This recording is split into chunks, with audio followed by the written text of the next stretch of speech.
Blueprints, and Moonbound. Chapter 8. We Learn to Fly.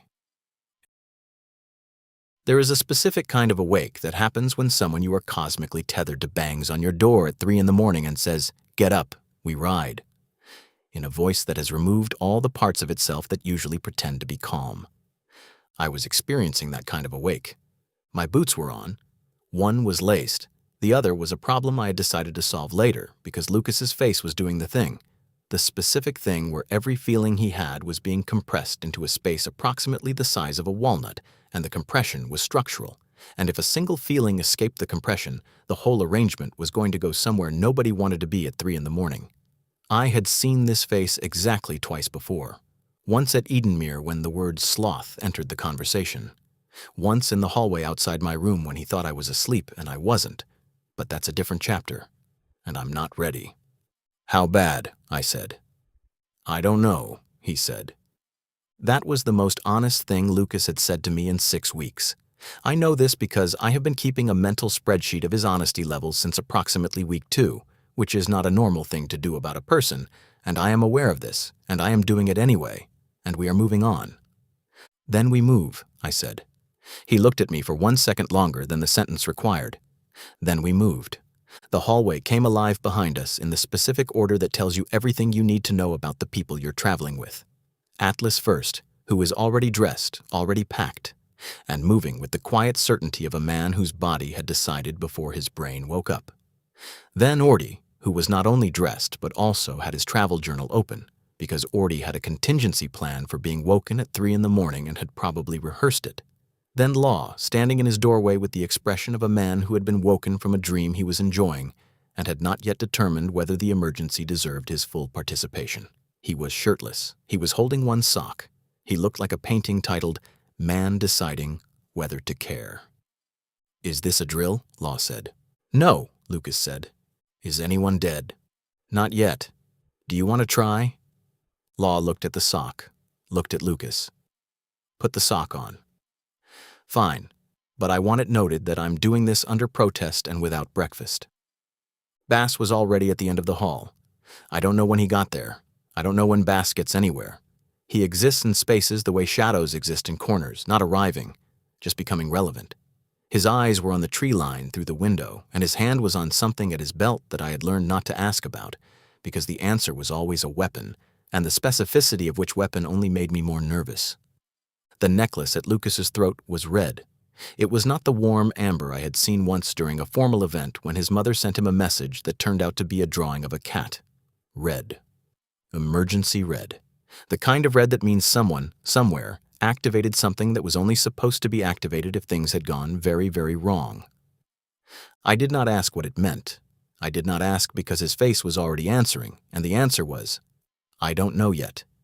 And that was worse than any answer I could give you. We needed to get to the palace. The palace was a week's ride away, a full week, on horses, through roads we had already traveled once and which, in my experience, had not gotten any shorter since we last used them. I did the math. I did it again.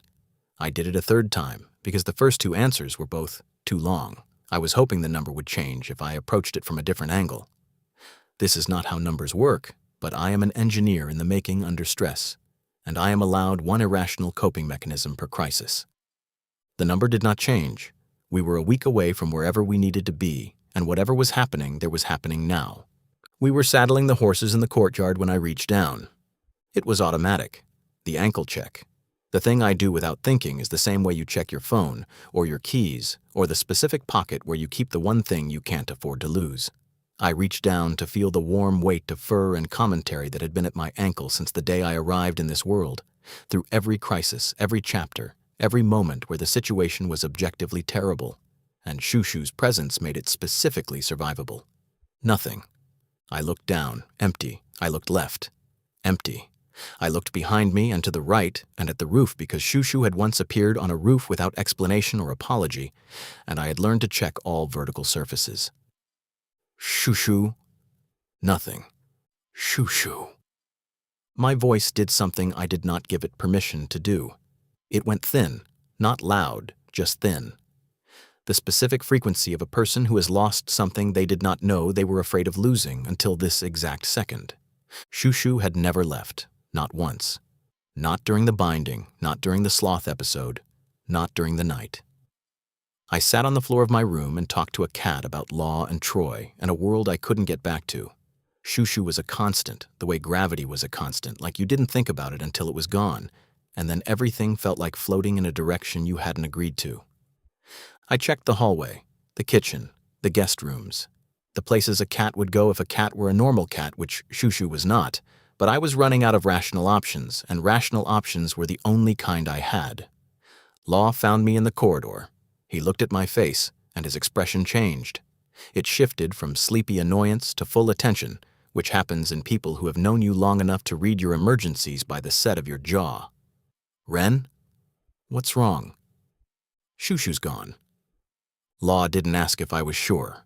Law has known me long enough to know that I do not say things like, Shu-shu's gone, unless I have already checked, rechecked, and run out of explanations I could live with. Behind me, Lucas stepped closer. Not a full step. 2 feet. Maybe less. He didn't touch me. He didn't speak. He just closed the distance. The way you stand near a fire when someone you're watching has gone cold, and the ring on my hand went warm. And I noticed, and I didn't acknowledge it, and he didn't acknowledge that I'd noticed, and we both let it sit there, unspoken, because apparently that was how we did things now, and I had accepted this state about us without remembering when I started thinking of us as an us. We'll find the cat, Lucas said, not gently, factually, in the tone of a man who did not know how to comfort but knew how to make declarative statements and had decided that a declarative statement would have to do. It did. Annoyingly, it did. 700 miles northeast in the private chambers of Queen Celia, Erythane Vestralis of Balestia, a cat appeared on the vanity table. It appeared between a silver hairbrush and an earring stand, sitting with the posture of something that had been there for centuries and the room had simply failed to notice. Gold eyes, still fur. The particular silence of a very old thing choosing to be a very small thing for reasons the very small thing had no intention of explaining. Celia was awake. Celia had been awake since the necklace went red. She was standing at the window in her nightgown, hair loose, sleep mask pushed up on her forehead. One earring still in because she had not yet found the other one and had decided this was not the night to care about symmetry. She turned. She saw the cat. Yo-ho-ho-ho. A visitor. A mysterious Celia. Beautiful and enchanting creature of the night has graced my Celia. Stop. Chambers with its divine and unknowable presence, and I simply must. We have 2 hours until they arrive. Sit down. Celia sat. Not because anyone made her. Celia had not been made to do anything by anyone in approximately 30 years, and the last person who had tried was currently serving as an ambassador in a very cold country and had learned an important lesson about boundaries. She sat because the voice that had said sit down was one of perhaps 3 voices in the living world that could say it and mean it, and because the thing sitting on her vanity table between the hairbrush and the earring stand was not, had never been, and would never be, just a cat. The performance dropped. The yo-ho-ho-ho folded itself away like a costume being set on a chair. What was underneath was not cold, it was not harsh, it was exhausted. The specific, bone-deep exhaustion of a woman who had been performing joy as a structural element for 23 years, because the alternative, letting anyone see what the joy was built on top of, would have broken something she could not afford to break. I felt it, she said quietly. 20 minutes ago. The seal. Yes. He's coming, isn't he? Lucas, he's going to ignore everything I told him and ride straight here. He is. I told him not to come home. You did. I told him to keep going, to keep Ren with him, to tell him nothing. You did. He is not going to do any of those things. You knew this when you said it. Celia closed her eyes. I knew it when I said it. I said it anyway. That's motherhood, I think. Saying the smart thing. Watching your son do the brave thing. Being furious and proud in exactly equal measure. Silence. The real kind.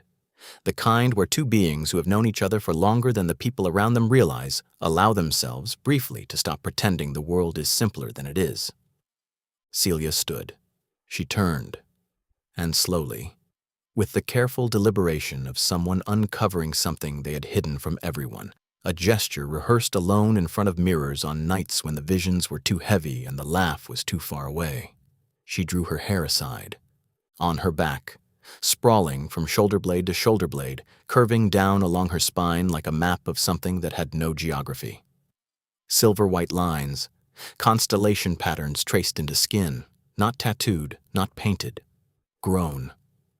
The way roots grow is slowly, inevitably, in the direction the light tells them. The mark of a vassal. Not like Law's gold sigil above his eye, bright and recent. This was old. This had been part of her for decades.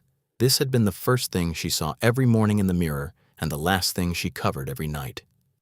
The mark of the god of prophecy. Shu-shu looked at it, recognized it.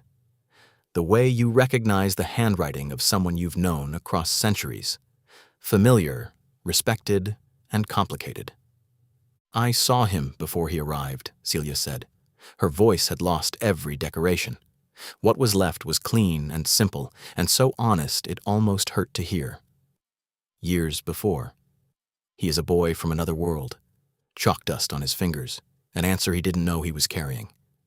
I saw him save my son, and I saw what my son becomes without him. Both futures, both. I have been living in the space between them for 23 years. She turned back. Her eyes were dry. Celia's eyes were always dry.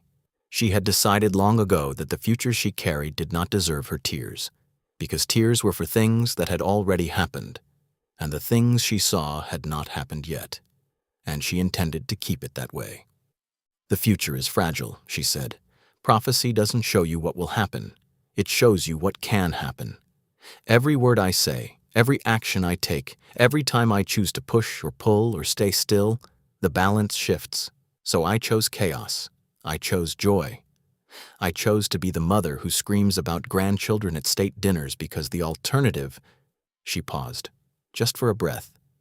The alternative was being the mother who looks at her son with the eyes of someone who knows what's coming. And that look would have broken him. I know this because I saw that future too. The one where I was honest. The one where I told him everything. He shattered in that version. My honesty would have been the weight that broke him. Shu-shu said nothing. Shu-shu understood weight. I have wanted to save him his entire life, Celia said. The prophecy told me I couldn't. Not directly. Someone else would. And the only thing I could do, the only thing the future allowed me, was make sure that someone else arrived and stayed, and felt welcome enough to love him. The earring stand on the vanity caught the candlelight. The room was very quiet. You've done well, Shu-shu said. Celia smiled. Not the chaos smile, not the yo-ho-ho-ho. Something small and private and exhausted and true. I've done what I could. Every day. Every day for 23 years I have done what I could. And every night I have looked at futures I can't change and asked myself if it was enough. The candle flickered. Somewhere in the distance, past the walls, past the wards, past the sleeping city, something was moving, coming closer, coming fast. They're coming, Shu-shu said. 2 hours, a horde, large. The signature is wrath. Celia's eyes changed. The exhaustion didn't leave. It rearranged. Something clicked behind her expression like a lock engaging, and the woman standing in the room was no longer the mother, no longer the performer, no longer the queen who laughed too loudly and loved too visibly. This was the version Lucas had seen 4 times in his life, the one who broke her hand on a pillar and finished her sentence, the one who pressed his wrist in the nursery and said, "Not today, my love." The war mask. "Wake the king," she said. "The visions will cost you," Shu-shu said. 2 hours of continuous sight, feeding real-time battle information to your knights. You know the price. Celia reached for her other earring, found it on the floor beside the bed, put it in, straightened. Everything costs me, dear. I have been paying since before my son could walk. 2 more hours will not break. What 23 years haven't. She walked toward the door, paused, looked back at the cat on the vanity who was not a cat and had never been a cat, and who both of them knew was not a cat. Keep him safe, she said. The boy with the chalk dust? Keep him safe until he gets here. That's all I've ever asked. Shu-shu blinked once, slowly. The way very old things say yes. Back in Edenmere, I was doing the thing I do when I am afraid, and cannot fix the thing I am afraid of, which is, I was solving a different problem, aggressively, with math. A week, I said to no one in particular, pacing the village square in the pre-dawn dark with a boot that was now laced because I had laced it during the Shu-shu search as a coping mechanism. A full week on horseback, 7 days. If we push it, hard riding, minimal rest, burn through every moon petal tablet Lucas definitely thinks I don't know he put in my bag, we can shave it to 5. 5 days is still 5 days. 5 days is 120 hours. 120 hours is a very long time to talk to yourself in public, Law said, from the bench he had claimed with the territorial confidence of a man who understood that sitting down during a crisis was not laziness, but strategic energy conservation. I'm calculating. You're spiraling, there's a difference. I know this because I've watched you do both, and the spiraling has more hand gestures. I looked at my hands. They were gesturing. I put them down. We need to be faster. Horses aren't fast enough. The roads aren't short enough. If I can't change the distance and I can't change the speed, then I need to change the vehicle, said a voice from behind me. I turned. The village chief was standing at the edge of the square with the expression of a man who had been listening to a stranger have a meltdown in his town center and had arrived at a thought he wasn't entirely sure he should share. Behind him, 2 smiths and a woman carrying a basket of bread who had clearly been on her way somewhere else and had stopped because the engineering student was doing theater. You need something faster than a horse, the chief said carefully. Something that doesn't need a road. Yes, and ideally something that ignores geography entirely and gets us there by morning. I realize I am describing a thing that does not exist. The chief looked at the smiths. The smiths looked at each other. The bread woman looked at the sky in the manner of a person who already knew what was about to be said and had opinions about it. Well, the chief said, there is Bram. The way he said it told me everything. Bram was a name that meant something specific in this village, the kind of specific that came with a history, a reputation, and the particular fondness reserved for someone who was simultaneously the smartest person in the room and the most impossible to agree with. Every engineering department has one. Every lab has the person whose ideas are either 20 years ahead or completely insane, and nobody can tell which until the prototype either flies or catches fire. I said, "Who is Bram?" The chief said, "The pride of Edenmere." The bread woman said, "The headache of Edenmere." The chief corrected, "Both." Bramwell of the 7th Forge was 4 feet 11 inches tall, had hands that looked like they'd been soaked in engine grease since birth, and was already talking when we arrived at his workshop, which I am reasonably certain meant he had been talking before we arrived and had simply not stopped for our entrance. Told them. I told them. 14 times. 14. I counted. I keep a log. The log is alphabetical by name and chronological by instance of being told, and Forge Master Den is on there 9 times because the man has the retention of a damp cloth, and I said to him, I said, Den, she will fly. She will. The math is sound. The frame is sound. The aerodynamics are... Oh. Hello. Who are you? He was looking at me, specifically at my hands, then at my face, then back at my hands. You have workshop hands, he said. Those are workshop hands. The callus pattern on your right index finger is from a repetitive grip tool, pliers or tongs. I like you already. Come in. I had not said a word. Bram's workshop was the most beautiful mess I had ever seen, and I say this as a person who once spent 3 days in a chemistry lab that had been condemned by the University Safety Board and reopened on a technicality. Someone covered every surface. Gears, half-finished mechanisms. Drawings were pinned to every wall. Technical drawings, precise and elegant. The kind of draftsmanship that made my engineering heart do something embarrassing. Blueprints for things I didn't have names for. And in the center of it all, taking up most of the back half of the workshop, covered in a canvas tarp that had been pulled back just enough to reveal the curve of a hull. A machine. I stopped walking. Bram watched me stop. He had the expression of a man who had shown this machine to 100 people and had been laughed at by 97 of them and was now watching to see which category I would fall into. I walked closer. I looked at the hull.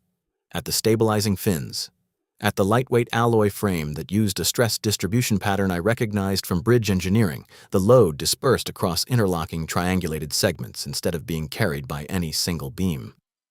I looked at the propulsion housing, which was elegant. I looked at the control surfaces, which were intuitive. I looked at the guidance mechanism, which used a counterweight gyroscope that I had seen in textbooks but had never seen someone actually build by hand with a hammer and a dream. "Bram," I said. "Yes. This is a flying machine." "Yes. This is a beautiful flying machine." Something happened on his face that I am going to remember for a very long time. A crack in the armor. The specific crack that appears when someone who has been called crazy for 20 years hears the word beautiful from a person whose hands say they understand why. "She doesn't fly," he said, quietly. "The way you admit something that still hurts after all this time. Everything works. Everything. I've tested every component individually. The frame holds. The lift surfaces generate the correct pressure differential. The stabilizers compensate for crosswind up to 43 knots. But the power core." He pulled the tarp back further.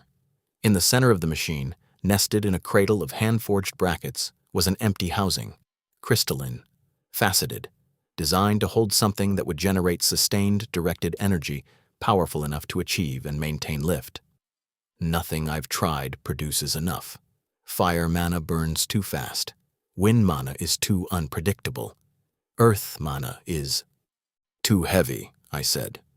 "Too heavy," he said, and the way we said it at the same time was the engineering equivalent of a secret handshake. I stared at the empty core. My brain was doing the thing it does when all the pieces of a problem are lying on a table and the shape of the answer is visible if you tilt your head right and ignore every voice that says it can't be done. I had done this in the chemistry lab. I had done this with Bass's sword. I had done this every time my hands moved before my doubt caught up. "What if you didn't need combustion?" I said. Bram looked at me. "What if you didn't burn anything? What if instead of generating energy from fuel, you converted ambient energy that was already there? Light, sunlight, sustained, renewable, always present. You catch it, you convert it, you direct it." Bram stared. "You're describing a process that doesn't exist." "Not yet." I put my hands on the power core housing. I closed my eyes. And I did the thing I have been doing since the garden, the thing old Arthur called something that doesn't know what it is yet. Except this time, for the first time, I think I was starting to know. I felt the crystal, not with my fingers, with the other thing, the thing underneath. The way I'd felt the iron in Lucas's sword, the way I'd felt the oxygen molecules rearranging around metal. Except this wasn't about breaking something down. This was about building something up. I found the crystalline lattice, the molecular structure of the core, and I asked it very politely, the way you ask a material what it wants to be, to reorganize, to become receptive, to open its structure in a way that would allow light, ambient, available, everywhere, to enter and be converted into directed mana. My hands glowed. Not the subtle hum from the sword, not the faint warmth I'd felt in the garden. Bright, warm, the kind of light that doesn't just illuminate, it arrives, like it had been waiting, like it had always been there, and I had finally asked for it. The crystal drank it in, the lattice shifted, restructured. I felt it happening under my palms, the material learning a new language, the way a conductor learns a new instrument, and finding that the language had always been native and the instrument had always been waiting to be played. I didn't understand, not then, not fully, what I was doing. I thought I was being clever. I thought this was matter manipulation plus applied physics, plus a lucky break in crystalline engineering. I did not yet understand that the light came so easy because it was mine, that it had always been mine, that the universe had handed me the one power that would be most useful to a man standing next to a prince made of darkness, and that this was not a coincidence, and that I was going to have a very long conversation with several people about this eventually, but not today. Today, the crystal lit up like a small sun. "Oh," Bram said, very quietly. I need organic conduits, I said, without opening my eyes, because I could feel the mana wanting to move and having nowhere stable to go. Living material, something that can channel mana flow without degrading, a biological circuit. I can do that, Ordy said. I opened my eyes. Ordy was standing with his sleeves already rolled up and his ears doing the thing they did when he was interested. A quarter turned forward like satellite dishes finding a signal. He raised one hand. Vines grew from the ground, thin, precise, alive. He threaded them into Bram's metal framework with the focus of a surgeon weaving living conduit through forged steel. Plant magic meeting mechanical engineering. Biology meeting physics. The kind of interdisciplinary collaboration that would have made my university professors either weep with joy or file a complaint about departmental boundaries, possibly both. The machine hummed, low at first, then deeper, then steady. It lifted, 3 inches off the workshop floor, then 6, then a foot. Bram made a sound. I will not describe it as crying because Bram would fight me, but his eyes were doing something that strongly resembled precipitation, and his hands were shaking, and he was gripping the workbench like a man watching his entire life's purpose stand up and introduce itself. "She flies," he whispered. "She flies. 20 years, I told them. She flies." I put my hand on his shoulder. Engineer to engineer. Dreamer to dreamer. "She flies, Bram." From behind me, with the timing of a man who has never once in his life let a moment of beauty exist without trying to monetize it, Law said, "Ren. Ren. We'd be millionaires back home." "Who's we?" "We, Ren, we. I was here. I held a vine. I'm on this patent." "You held a vine for 4 seconds and then got distracted by Ordy's ears." Silence from Law. Loaded, guilty silence. Ordy's ears, I noticed, did the quarter turn again, except this time they were faintly pink, which I was absolutely going to bring up later when the world was not ending. "She needs a name," Bram said, wiping his eyes with the back of a grease-stained hand. He looked at me. "Your invention. Your call." I thought about it for exactly 2 seconds. "Dawn," I said, "because it ran on sunlight, because we were building it in the dark. Because sometimes the best engineering happens at 3 in the morning when you're too exhausted to doubt yourself." Bram nodded. "Dawn. Good name. Good name for a good girl." He patted the hull, gently, like it could hear him. Knowing Bram, he believed it could. We loaded up, supplies, weapons. Atlas, who had been standing in the doorway the entire time watching everything without comment, climbed aboard and sat in the exact center with the balanced stillness of a man who understood weight distribution instinctively. Law threw his bag in and followed it. Bass boarded last, looked at the entire machine with the expression of someone who had worked for the enemy long enough to know that this specific innovation was going to cause problems for them, and said nothing, which was Bass's version of a compliment. Lucas stood at the edge of the machine. He looked at it. He looked at me. He did not say good work or well done or anything with that shape. What he said was, "You built this in 40 minutes. Technically, Bram built it in 20 years. I just solved the battery problem. In 40 minutes. I'm fast when I'm scared." Something crossed his face. Not the walnut compression. Not the blankness. Something that didn't have a name yet, but lived in the neighborhood of pride and worry. And a third thing I wasn't going to look at directly because looking at it directly would require acknowledging that the Crown Prince of Balestia was standing in a workshop at 4 in the morning, looking at me like I had done something that mattered to him personally, and I was not equipped for that at this hour. He boarded. I boarded. Bram stood on the workshop floor, looking up at his machine with the face of a man watching his daughter leave for her first day of school. "Bring her back," he said. "We will. And bring yourselves back." He paused. "The boy with the vine hands. He's welcome here any time." Ordy's ears went fully pink. Law opened his mouth. I kicked him. Dawn lifted, rose above the rooftops of Edenmere, caught the first thread of real sunlight as it broke over the eastern ridge. The power core flared, golden, steady, alive, and we moved. Fast. Faster than horses. Faster than the week we didn't have. The ground fell away. The wind arrived. And for 30 seconds, just 30, The world was beautiful, and I was flying, and everything felt like the kind of problem that had a solution. Then the horizon changed. It started as a smudge, a dark line where the sky met the ground that didn't look right, too thick for clouds, too dark for weather, moving wrong. I watched it for 10 seconds before my brain caught up with my eyes, which wished they hadn't. Smoke. Not campfire smoke, not forge smoke. The black, heavy, oily kind that comes from things that are not supposed to burn being forced to burn anyway. It rose in columns, not one, not two, dozens, from a point in the distance that I knew, with the certainty of a ring that had gone cold against my finger for the first time since I'd put it on, was the palace. Lucas saw it at the same moment. I know because I was watching his face, and his face did something I never want to see it do again. It emptied. Not the walnut compression, not the edited blankness he wore in public. Empty.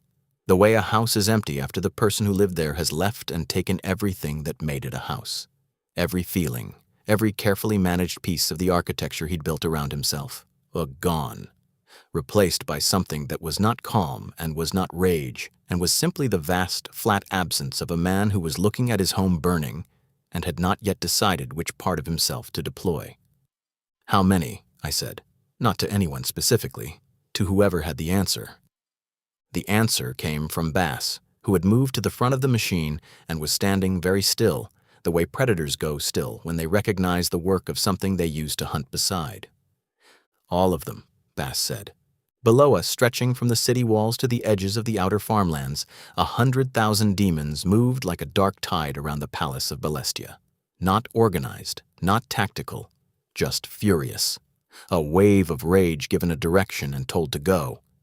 And underneath it, burning through the noise like a bass note under a scream, a signature. Not Sloth's gentle drowning pull. Something hot. Something that burned the air it passed through. Something that was not angry the way people are angry, briefly and for reasons. Something that was anger itself, distilled, refined, made into a thing that walked. Wrath. Lucas looked at the smoke. "Can this thing go faster?" he said. I looked at the power core, at the sunlight filling it, at my hands. "Yes," I said. "Hold on." Dawn screamed forward. End of part 1. Blueprints and Moonbound. Chapter 8. The part where we learned to fly. Part 2. I want to tell you what 100,000 demons look like from the air, but I need you to understand that the number 100,000 does not behave the way you think it does when you see it in person.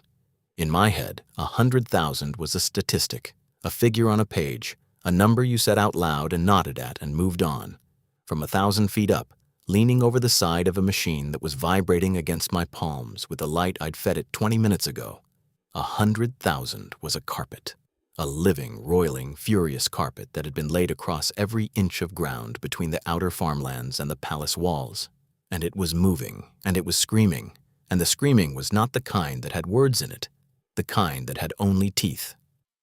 "We're not landing in that," Law said from somewhere behind me. Reasonable, correct. Law was sometimes both. "No," Lucas said. He was standing. He had been standing since the smoke appeared, braced against the rail, wind tearing at his coat, the darkness already gathered at his hands like something that had been waiting for permission and had finally received it. "We're landing inside the walls. The walls that are currently surrounded by... inside. The walls." Lucas looked at me. Not the empty face anymore. Something had come back into it during the approach, something that had a shape and a direction and was not interested in being argued with. He didn't ask if Dawn could make it. He didn't ask if I was ready. He looked at me and his face said, "I need to get down there. My parents are down there. Everything I have is down there. And you are the one holding the machine that can get me there." "Hold on," I said, to everyone, to myself, to the machine. I leaned into the power core, and Dawn dropped. We came in low and fast over the eastern wall, close enough that I could see individual demons below us reaching up, not strategically, just furiously, clawing at the air because we were there and they were angry, and Wrath's signature made everything within range angry, including, I was noticing, the air itself, which was hot and tasted like a scream someone had forgotten to finish. "I see an opening," Bass said. "Inner courtyard, 30 degrees left, 6-second window." "That's not an opening, that's a gap." 6 seconds. I banked Dawn left. The machine responded like she'd been waiting her entire life for someone to ask her to do something reckless, which, given that her creator was Bram, was probably accurate. Lucas didn't wait for the landing. He dropped from the side of the machine at 50 feet, just stepped off. Darkness erupted around him like wings that had forgotten they were supposed to be metaphorical, a spiraling column of black that hit the courtyard below and cleared a circle 30 feet wide of everything that wasn't stone. Demons scattered, not from damage, from the sheer atmospheric pressure of a man who had been keeping himself in check for 6 weeks, finally letting go in the direction of something he was allowed to destroy. Atlas went next.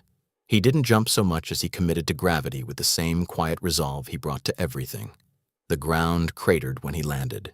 2 demons that had been standing in the impact zone simply stopped being present. Atlas stood up, brushed dust off his shoulder, an unintentional law impression that I was going to make fun of later if we survived, and started swinging. Law went third. He yelled something on the way down that I will generously describe as a battle cry, though it also could have been the name of a girl he dated in 2nd year. And honestly, with Law, either was equally motivating. Kilo, still tucked against Law's chest in chibi sloth form, opened one eye during the freefall, determined that the situation was loud and vertical and therefore not his problem, and closed it again. The mark above Law's eye flared gold. Something about his landing was wrong in the specific way that meant Sloth's immunity was doing the thing where danger slid off Law like water off someone who simply could not be bothered to engage with the concept of dying. He hit the ground at a speed that should have broken both his legs and instead rolled, stood, and started fighting with the offended energy of a man whose nap had been interrupted by the apocalypse. Bass dropped 4th. I didn't see him land. I saw him leave the machine. Then I saw a demon 40 feet below jerk sideways and stop moving. The space between those 2 events was Bass's entire contribution to the conversation, and it was, as always, efficient and wordless and slightly terrifying. Ordy went with his vines. They caught the wall, caught a tower, caught a battlement, and lowered him with the careful precision of a man who had calculated the structural integrity of every anchor point during the descent and had found them acceptable. Even in freefall, Ordy was organized. Which left me in a flying machine, above a battle, alone, with a cat who had reappeared at my ankle sometime during the descent because Shu-shu's relationship with the concept of being absent was apparently as temporary as Shu-shu's relationship with every other inconvenience. "Where did you go?" I said. Said Shu-shu. "That's not an answer." "We are going to have a conversation about this." I landed Dawn in the inner courtyard. It was not graceful. There was a fountain involved. The fountain lost. I would like it noted that I have never claimed to be a pilot, and that any damage to royal landscaping should be attributed to the 100,000 demons and not to my parking. Something was different about this battle, and it took me 4 minutes to identify it. I noticed it first in Lucas. He turned, sharp, deliberate, no hesitation, a full second before a demon came around the eastern pillar. Not a reaction, an anticipation. He was already facing the right direction, already moving, like someone had whispered the demon's arrival in his ear. Then I saw it, in Atlas. He shifted left, away from the choke point he'd been holding, 3 seconds before a flanking group tried to break through on the right. The right side he had just moved to cover. He planted himself there like he'd been given coordinates. Then Law, who fought with the inspired chaos of a man making it up as he went, dodged backward from something he absolutely could not have seen. Something behind him, something he had no natural awareness of. He ducked, it passed over his head, and he turned to look at it afterward with the faint surprise of a man whose body had moved faster than his brain, which for Law was saying something. "Okay," Law said to the air, in a battlefield voice pitched above the noise. "Whoever is in my head right now. I appreciate the assist. You're more organized than me. Please stay." I looked up, at the palace, at the windows. A warmth moved through the ring, different from Lucas's warmth. Softer, coming from somewhere inside the palace walls, not the bond, not the binding, something older and more deliberate, something that had been watching this entire battle from a place I couldn't see, mapping every demon position, every gap, every moment of danger, 3 seconds before it became one, and transmitting the map to everyone fighting under its protection. Celia, she was in there. She had been in there the whole time, not watching, working, feeding real-time visions to all of us, not just VERA and CLAUDE, all of us, the whole party, a live tactical map delivered through prophecy at the cost of whatever prophecy cost, which I was only now beginning to understand was not small.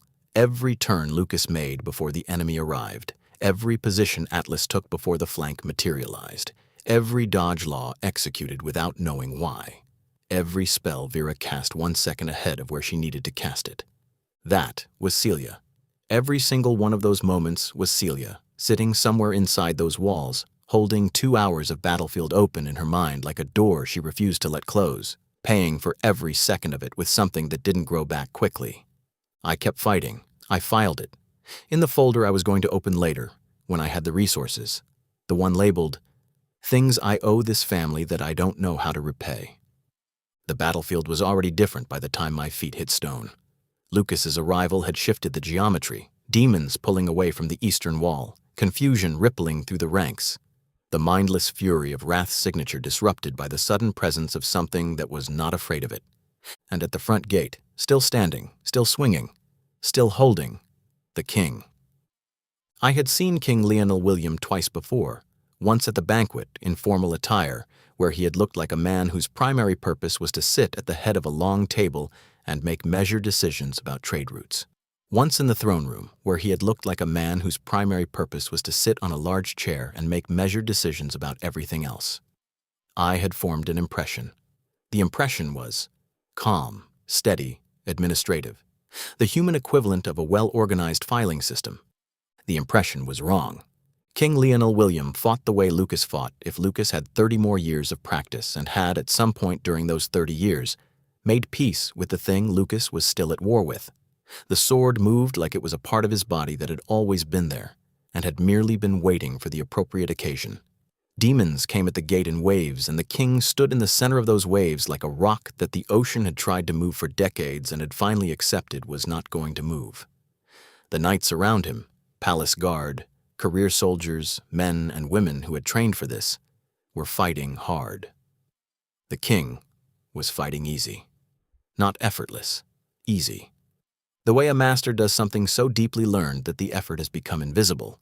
He was protecting the gate and everyone behind it, and he was doing it with the quiet, relentless, unmovable energy of a man who had decided that this gate would hold, and the universe could take it up with him personally if it disagreed. He saw Lucas, across the battlefield, through the smoke and the demons and the chaos. Father's eyes finding sons the way they do, across any distance, through any noise, with the specific weight of a man who has been defending this gate for 2 hours and has just seen the reason he was defending it land in the courtyard behind him. His face did something. Not much. A king's face doesn't do much in public. But the eyes, the brief, controlled flicker that said, "You're here. You're alive. I can keep going now." At the eastern wall, VERA and CLAUDE. I saw them for the first time, and my brain did 2 things simultaneously.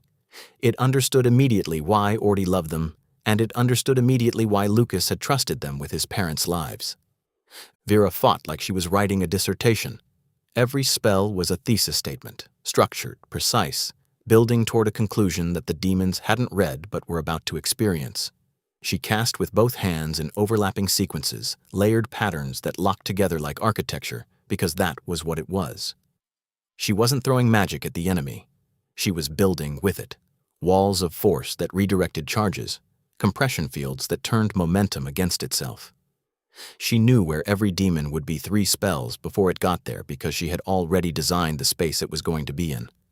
The visions Celia fed her arrived like blueprints, not guesses, not warnings, but precise coordinates.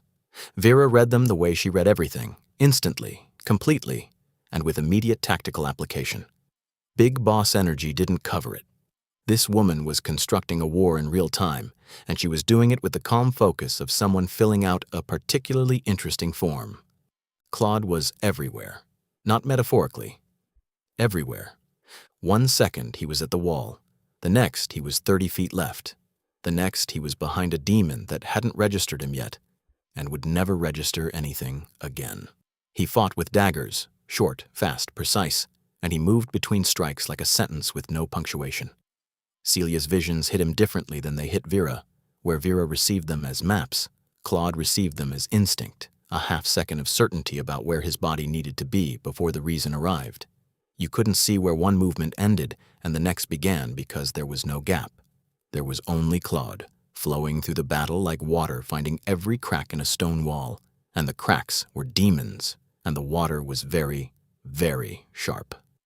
Ordy saw them, mid-fight, vine whip in one hand, the other steadying himself against a crumbling parapet. He saw VERA first, her spell pattern, her stance, the way she tilted her head exactly 1 degree left before a chain cast, which was the tell he'd trained to recognize since he was 12. Then he saw Claude, the flash of daggers, the impossible speed, the way Claude checked his blind spots every 4 seconds out of a habit Ordy knew had been drilled into him by their old master. 8 VERA! KUYA Claude! He yelled at mid-battle, from 40 feet away, while actively fighting a demon with a vine. Priorities absolutely intact. VERA mid-spell, without turning, without breaking a single line of her casting sequence. Ordy! Is that you? A demon exploded to her left. She didn't flinch. You're late! Claude appeared beside Ordy 2 seconds later, checked him for injuries in a single glance.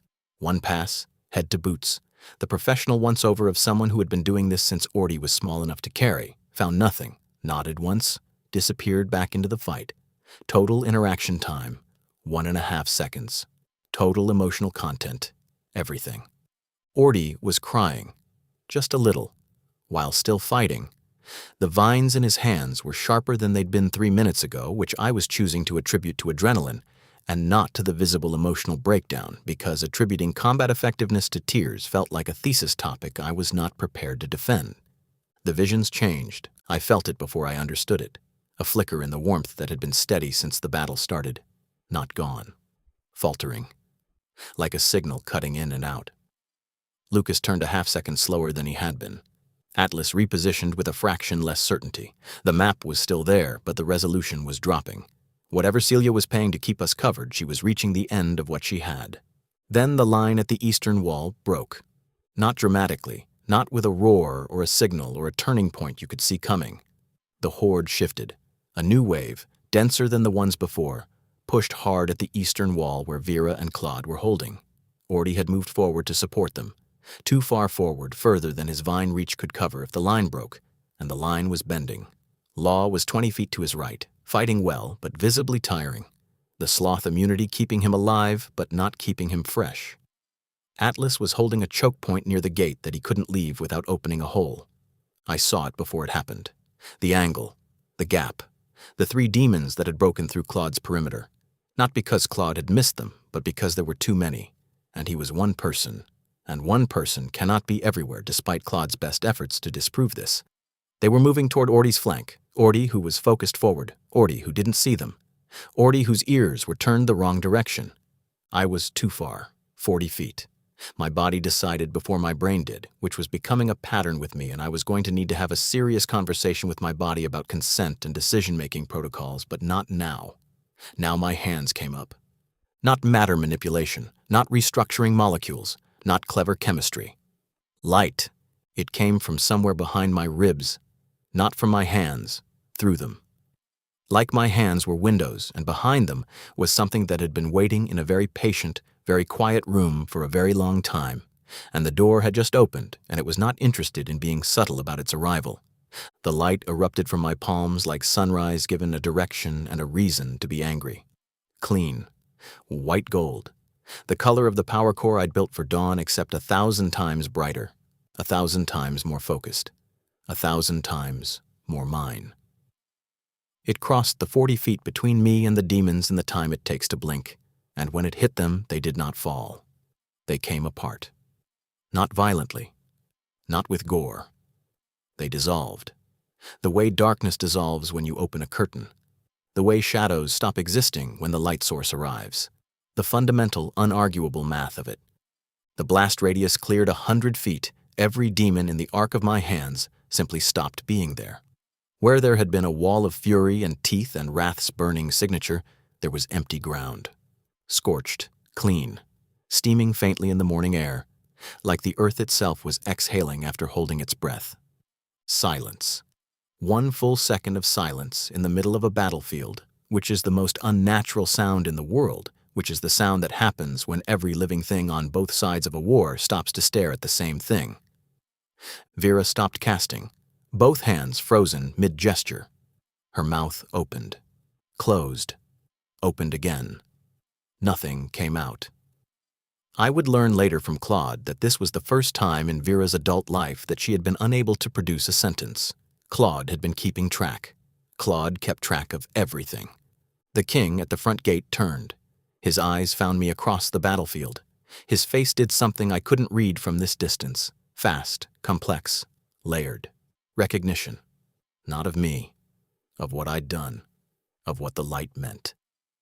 His jaw tightened by a fraction and he turned back to the gate and kept fighting. But the fraction was enough. The fraction told me he knew something I didn't. The demons broke. Not all at once.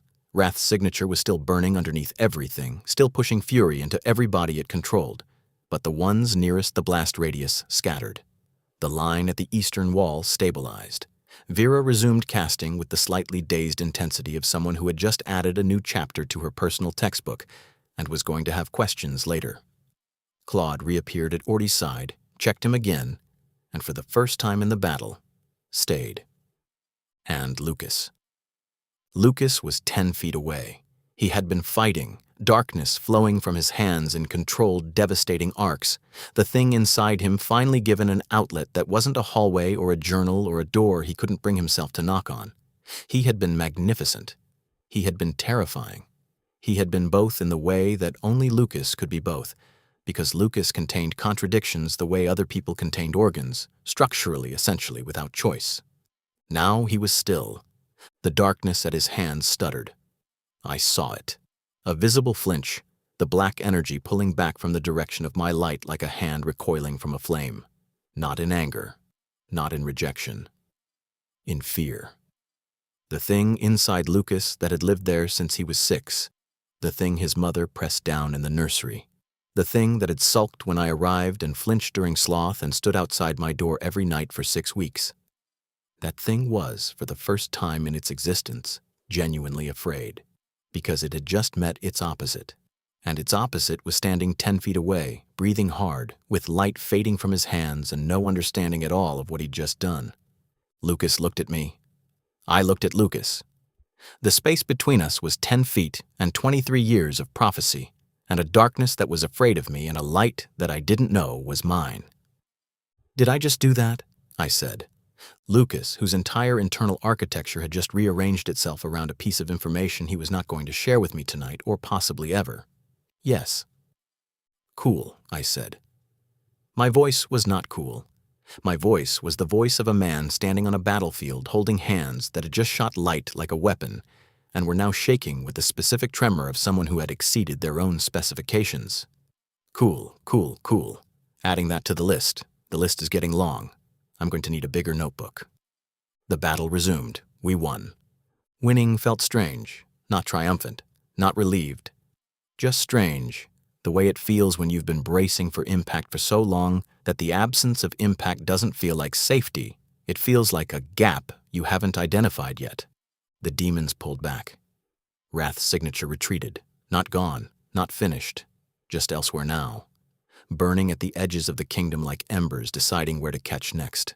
The horde thinned, broke, scattered into the dark beyond the walls in groups that got smaller and smaller until the only things moving outside the gate were smoke and silence, and the specific kind of quiet that happens after 100,000 things stop screaming at once. Inside the walls, breathing. The kind of breathing people do when they've been fighting for hours and have just been told they can stop. Atlas was sitting on the ground in the courtyard with his back against a pillar, eyes closed, hands flat on the stone like he was asking the earth a question, and waiting for the answer.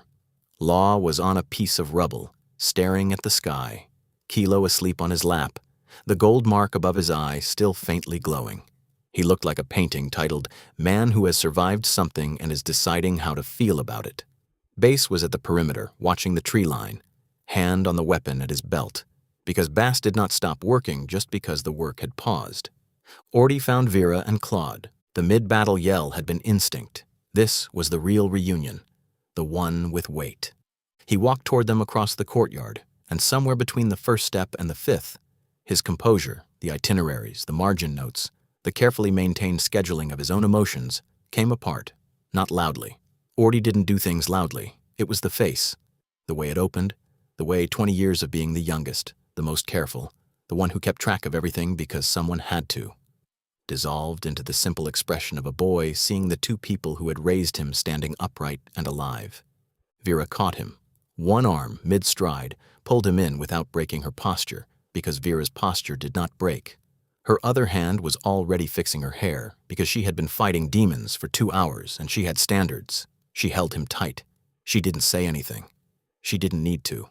CLAUDE stood behind them, hand on Ordy's shoulder, silent, present, being everything by saying nothing, which was CLAUDE's particular gift, the ability to make a silence feel like the safest room in the world. Ordy was crying, not the battle tears, the real kind, the kind that comes from relief so deep it doesn't have words yet, just pressure, just the need to be near the people who made you feel like the world had edges you could hold on to. I watched from across the courtyard. I was not going to cry. I was an engineer. Engineers did not cry at reunion scenes. I looked away. I looked at my notebook. I looked back. Fine. Maybe the edges of my eyes were doing something. But I'm blaming the smoke. Then Celia came out. The warmth in the ring went out. All at once, like a light being turned off, like a signal going silent. Every member of the party felt it. I don't know how I know this, but I know. The map disappeared. Whatever she had been holding open in her mind for 2 hours, she stopped holding, and Celia walked through the palace doors into the courtyard, upright, regal, hair somehow still perfect, which I was going to attribute to either advanced magic or pure spite, both equally likely. She was smiling. The full Celia, the performance, the yo-ho-ho-ho about to happen, the entrance of a woman who had been defending her kingdom with her mind for 2 hours and was determined to look like she'd been napping. She made it 12 steps. I counted. 12. She was heading toward Lucas, and her arms were beginning the shape of an embrace, and her mouth was opening to say something that was going to be loud and embarrassing and full of love, because that was how Celia said everything. On the 12th step, her knees gave. Not dramatically, not with a cry or a collapse or anything the audience would expect. Quietly, the way strong people fall, the way people who have been holding themselves up by will alone fall when the will finally exhausts its credit and the body presents the bill. Her left knee buckled first, then the right followed, as if it had been waiting for permission. She went down the way a candle goes out, not blown, just finished. She had fed real-time battlefield visions to all of us for 2 hours straight. Every wave, every flanking attempt, every angle the demons tried, every gap they found, every blind spot that would have cost lives if someone hadn't seen it 3 seconds early. That was why Lucas always turned in time. That was why Atlas always moved to the right place. That was why Law dodged things he couldn't see. That was why VERA always knew where to cast and CLAUDE always knew where to be. Because the Queen had been watching. All of it. Continuously. For 2 hours. Through eyes that were not meant to be held open that long. Seeing futures that were not free. Prophecy has a cost. The cost had arrived. Lucas caught her, before she hit the ground, the way he had caught me, the very first day, in the courtyard, when I'd fallen out of a portal and into his arms. Except this time his face was not a prince's face. It was a son's face, raw and young and terrified in the way that only children can be terrified about their parents, no matter how old the child gets, no matter how many demons they've killed, no matter how much darkness they carry. Mother! I'm fine, darling. I'm fine. Stop making that face. You'll get wrinkles before you're 30, and I refuse to have an unattractive son. Mother, stop talking.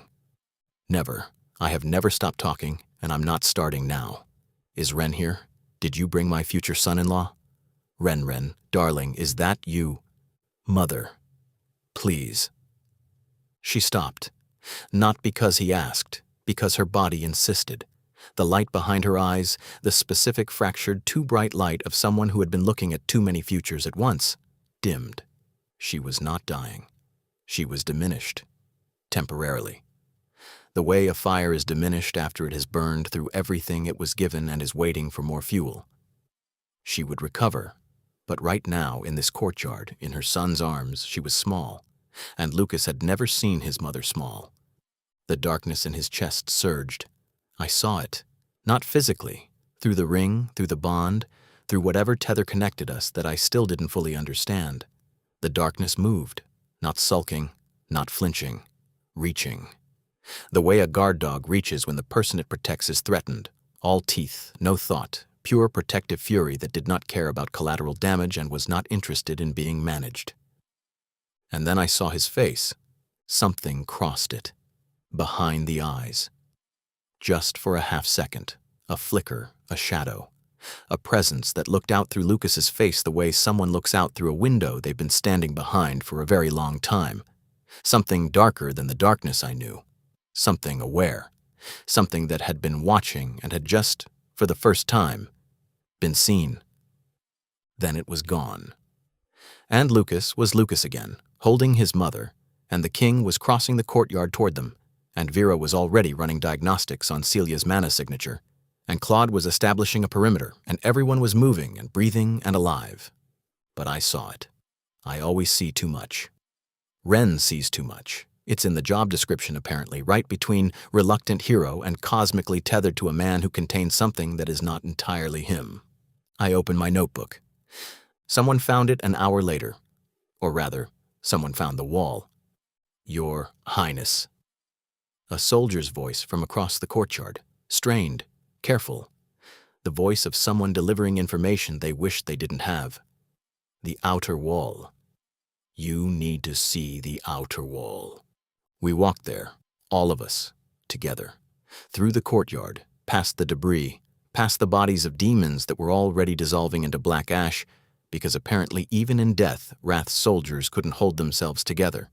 The air tasted like char and something metallic, and underneath it, faintly, the bitter aftertaste of magic that had been used past its intended limits.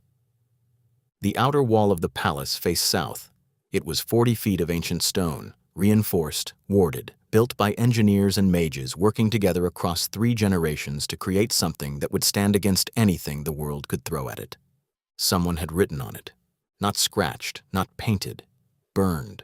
The letters were 20 feet tall, carved into the stone with demonic energy that still smoked faintly, wisps of dark heat curling upward from each stroke like the wall itself was trying to exhale the words. The stone around the letters had melted and reformed, not damaged, branded. The way you brand something you own. The way you mark something you intend to come back for. Found you. 2 words. No name, no address, no elaboration. Just confirmation. The calm, absolute, unhurried confirmation of something that had been looking and had stopped looking because looking was no longer necessary. My ring went cold. Not warm, not neutral. Cold. For the first time since the binding, the first time since the ring had gone on my finger and stayed warm through every crisis and every chapter, and every night I'd spent pretending I didn't notice it tracking the man who'd put it there. Cold. Like something on the other end of whatever the ring was connected to had noticed me. Like something had felt the light I'd thrown across the battlefield and had followed it back to its source and was now, calmly, without urgency, adjusting. I stared at the wall. The words stared back. The light I'd used to save the palace. The light that had erupted from my hands and carved through 100,000 demons. The light that had turned the tide and won the battle and saved Ordy and made VERA speechless and made the king's jaw tighten with recognition. That light had been a beacon, a signal flare. I had stood in the middle of a war and announced myself to everything watching, and I had not known I was announcing anything, and the thing that had been watching had heard. Bass, behind me, very quiet. That wasn't a siege. I turned. His face was colorless, professional. The controlled blankness of a man who had worked for the thing that wrote those words and knew exactly what found means when it comes from that direction. It was a search, he said. The Horde wasn't trying to take the palace. They were trying to flush something out, make it show itself. He looked at my hands, at the fading light still clinging to my fingertips. It worked. Shu-shu, at my ankle, looked at the wall, looked at me, and made the sound. The one from the hallway in Edenmere, the one from before language, the one that came from further back than the cat, further back than the commentary, further back than everything Shu-shu had been pretending to be since the day a very old thing decided to become a very small thing and sit at my feet. Except this time, and this is the part that will keep me awake tonight and tomorrow night and every night until I understand it. This time, the sound wasn't a reaction. It was a response, like Shu-shu was answering something, like a conversation had been happening above my frequency for a very long time, in a register I couldn't hear between things I couldn't see, and I had just walked into the middle of it. I looked at Shu-shu. What was that? Said Shu-shu. The wall smoked. The ring stayed cold. The sun was up now. The battle was over. Law walked up beside me, stood there, looked at the wall, looked at me, looked at the wall again. Then he put both hands behind his head, stretched like a man who had been up since 3 a.m, fighting demons, and had several opinions about this, and said, "Day-offs aren't really a thing for us, huh?" I didn't answer.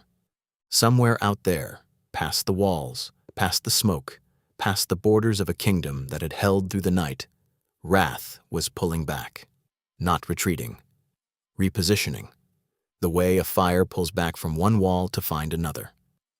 The next village had already been chosen. The next sin was already moving.